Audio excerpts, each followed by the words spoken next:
راجہ شوکت صاحب نے۔ جناب چیئرمین بہت مہربانی، بہت شکریہ۔ بات لا اینڈ آرڈر کی ہے، ایک فگرز منسٹر صاحب نے بھی دیے ہیں اور ایک سٹوری میرے فاضل دوست اپوزیشن لیڈر نے بھی بیان کی۔ ان میں بہت ساری باتیں وہ ہیں جناب جو ہم نے انہی سے سبق سیکھا، جو یہ کرتے رہے ہیں آج اسی جواب میں ہوتا جا رہا ہے۔ اس ہاؤس کی لیڈر آف دی ہاؤس اپنے والد کو ملنے جیل میں گئی، پریمسز جیل خانہ جات کا تھا، تو آپ کے دور میں وہاں سے وہ اریسٹ ہوئیں۔ تو جو کچھ آپ کرتے رہے وہی کچھ آپ کو دینا آ رہا ہے، اور اسی وجہ سے جو روایت آپ ڈال گئے اس اسمبلی کے بھی اور نیشنل اسمبلی کے بھی، بہت سارے سیاسی لیڈران، اس پارٹی کے عہدیداران، ہاؤس کے ممبر، وہ سابق وزراء جو ابھی وزراء ہیں، ان سب کو آپ نے وہ گھر دکھایا ہے جہاں آج آپ کا لیڈر بیٹھا ہوا ہے۔ فرق یہ ہے کہ ان کا قصور کوئی نہیں تھا، آپ کے پیچھے ایک لمبی داستان ہے،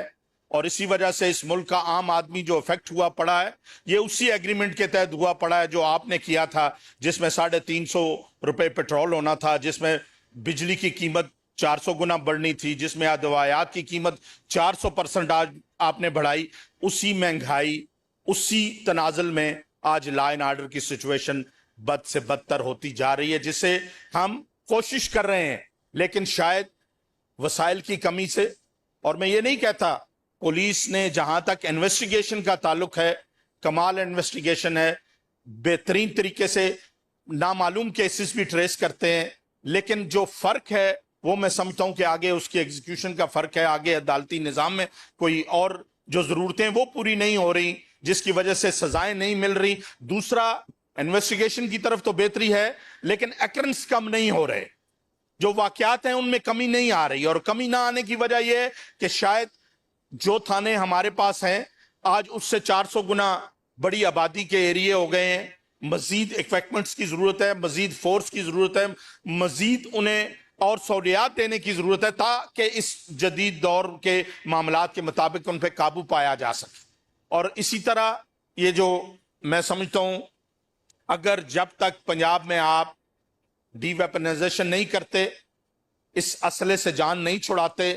یہ آدھوں کو لائسنس دے کے لائسنس ٹو کل کا پرمٹ دیا ہوا ہے، آدھے جن کی ضرورت ہوتی ہے انہیں ملتا نہیں ہے کہ بین لگا ہوا ہے، پھر کارروائی کرنے والوں کو جنہوں نے بغیر لائسنسی اسلحے سے کرنی ہے ان کے لیے آسانی ہوتی ہے، اور وہ جو شریف آدمی قانون سے ڈرتے ہوئے بغیر لائسنس کے اپنے پاس کوئی چیز رکھ نہیں سکتا، وہ ہر گلی موڑ محلے کی نظر پہ وہ ایک حادثے کا شکار ہوتا ہے۔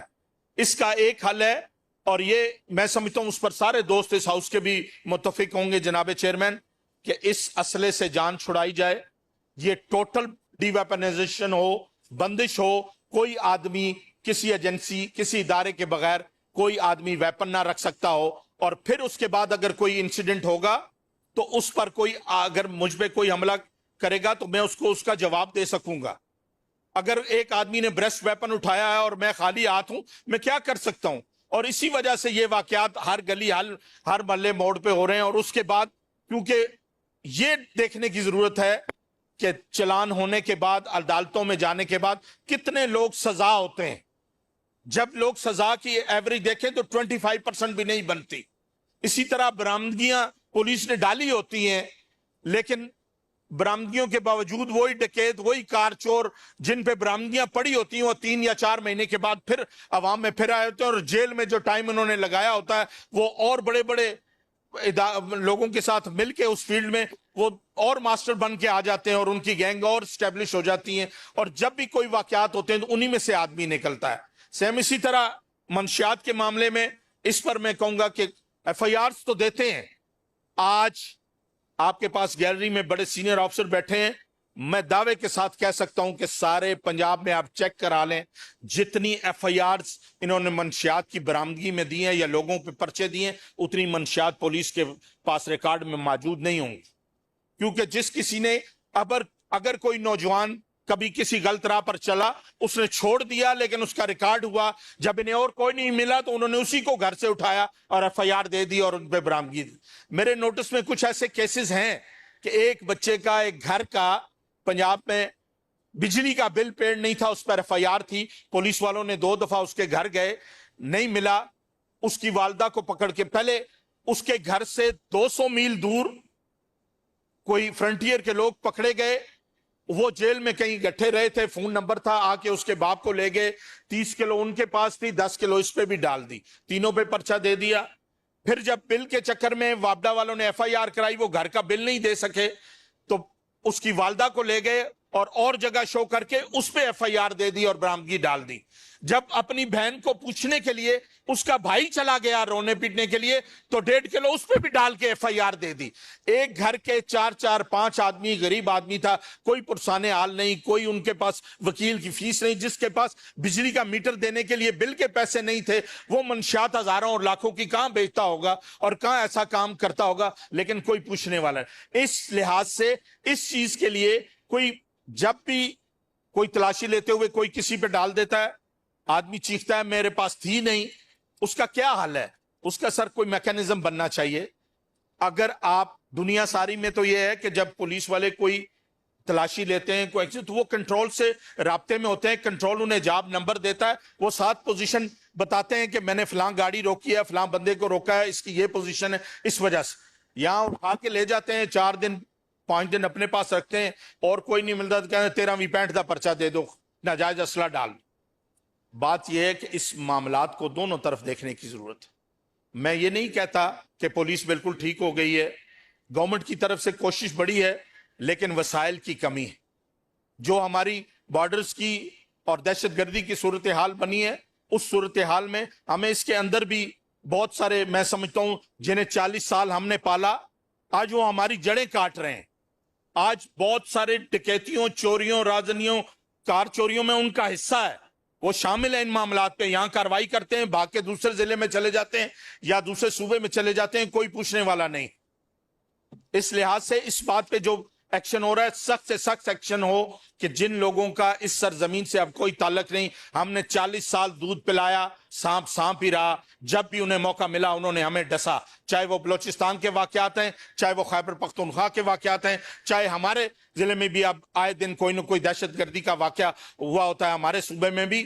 اس کے لیے پارٹ 1 آرڈر کریں کہ کوئی آدمی جس کا تعلق اس سرزمین سے نہیں ہے وہ وداؤٹ ریکارڈ رجسٹرڈ یہاں پہ نہیں رہ سکتے،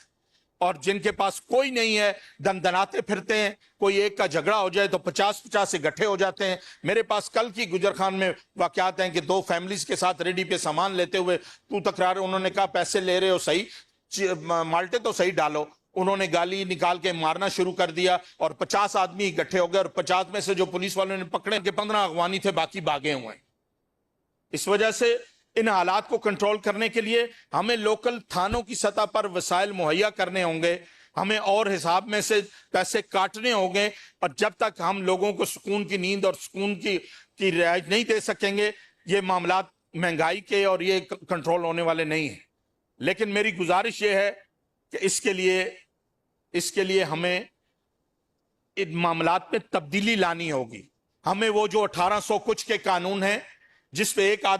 ایک شریف آدمی کے خلاف درخواست دے کے جھوٹی، اسے کچہریوں اور تھانوں میں دھکے دیتا رہتا ہے اور کوئی اس کا وہ کچھ بگاڑ نہیں سکتا، جس نے کبھی تھانہ اور پولیس دیکھی نہیں ہوتی، جس نے زندگی میں کوئی جرم کیا نہیں ہوتا، وہ 3 4 مہینے ذلیل و خوار ہو جاتا ہے، اور کوئی اسے جھوٹی درخواست اور جھوٹا پرچہ کرانے والے کو کوئی پوچھنے والا نہیں ہوتا۔ ہمارے ہاں ایک یہ بھی روایت ہے کہ یہ 3 4 آدمی اس کے پیچھے پشت پناہی کریں گے، بھاگیں گے یا اس کی مدد کریں گے، اکرنس کوئی کرتا ہے، 7 4 نام فالتو دے دیے جاتے ہیں، پھر اس جھوٹے نام دینے بعد میں ثابت بھی ہو جاتا ہے کہ ان کا کوئی عمل دخل نہیں تھا، لیکن جھوٹا نام لکھانے والے کے خلاف کوئی کاروائی نہیں ہوتی، کوئی اختیار نہیں ہوتا میرے پاس، اگر میرے خلاف کوئی جھوٹی درخواست دے میں اس کا کچھ نہیں کر سکتا۔ کنکلوڈ کر دیں۔ بہت مہربانی جناب، آپ نے موقع دیا، اور اس کے آس کے ساتھ کہ اللہ تعالیٰ اس صوبے میں لا اینڈ آرڈر پر جو گورنمنٹ کی ذمہ داریاں ہیں وہ پوری کریں، اور جو محکمے کی ذمہ داریاں ہیں وہ پوری کریں، اور عدالتی نظام میں بہتری کی بہت ساری ضروریات ہیں تاکہ یہ اپنے انجام کو پہنچیں، اور ایسا انجام ہو کہ جس سے وہ ڈریں اور آئندہ جرم کرنے سے اجتناب کریں۔ بہت مہربانی، بہت شکریہ۔ آمین جی۔ اچھا منسٹر صاحب،